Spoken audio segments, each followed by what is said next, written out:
You know that during these talk shows, I always take you to one of those episodes that we are to talk about later. Yes, yes, And yes, yes. before I do bring it up here, I would like us to prep our viewers there Yes. that later on you're going to give us an in-depth talk about the Summit Race Life encounter Yes. that you witnessed on the floor. I remember you giving me a Yes. couple of comments in there. Yes, yes, I But did. before we get there, Mm.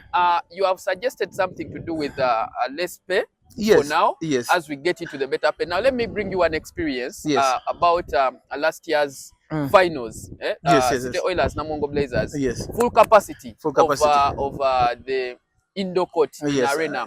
Lugogo. And I was in some kind of group and someone was suggesting that this game should be removed from 10,000 Yes. to 20,000 so that they try to control the populations. You get it? You get what I'm trying to tell you? Yes, I get you. I So get you. I get you. try to paint for me a picture of those two I things. want you to look at this thing. We are talking about long term. Mm-hmm. We are not talking about the immediate time. If we go back to that person, I don't know who it is, but in the entire season, how many games does he watch? Or does she watch? You get we start with such things. We are looking at making this game popular in a way that we have more people watching the games throughout the season.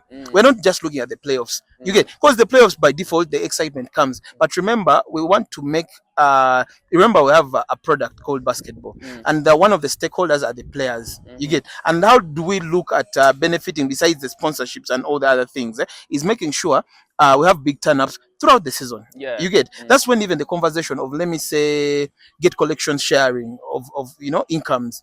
You get, so when you look at a person making a conclusion because they came on for the playoffs, for the finals, and literally the entire season, maybe they've watched a few, handful of games, you get to dictate that maybe the playoffs they put it on 20. 20 is not a problem, and I know very many people are comfortable paying that. You get, but we're not just looking for the moment at the playoffs. We want the entire season to be vibrant.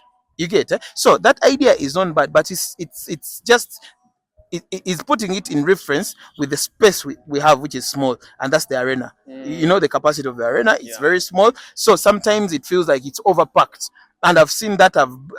There is a game, I think it was UCU City Oil, the finals some years back, where some actually watched from the screens outside, and it's okay. And this is, you remember the New York Knicks and what, the New York Knicks and Spurs? Yes, and the Spurs. You saw the energy of the game, that even when we knew these guys have better stadiums, arenas, which are huge, you get, it reaches, always capacity can be reached, you get. And even when capacity reached, people surrounded the area, you get. Screens were put up, you get. That's the kind of energy I'm looking at. It's not just the comfort of like the VIP. This is sports. You get. Yes, we have the VIP section and we have the ordinary section. But when we reach to such capacities, it would be very nice to see even guys outside. You get. Like let me say we reach a point that we have a big screen. Let me say at the hockey ground, because the indoors are full to the brim. You get a point. So sometimes let's not just look at the comfort of the moment, but let's look at the long term of the game. The long term of the game is me seeing a full arena when, let me say, UCU is playing with Jetty Jaguars. You get, and one of the reasons that will bring to that, people are more familiar with the game. People have been turning up for more games. You get, and when people are supporting their teams, we are reaching out to the communities. Old and look at it in soccer. You have seen very old women at those where things are too even rowdy. Basketball is a bit organized. I've seen soccer games where it's too rowdy, but you're going to find old women. That means they are pushing the game into the communities. And also, when you look at the fees, when fans love the team, trust you me, the money is not a problem.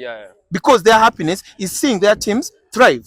You get. That's why, as Miyamori is an advocate for fans, I think we should have like a fans kind of association. Does it even work? You get, and it doesn't matter whether you belong to a certain exactly. Team, we are all let's be all fans of basketball. Now then we go back to our communities. All right, yes.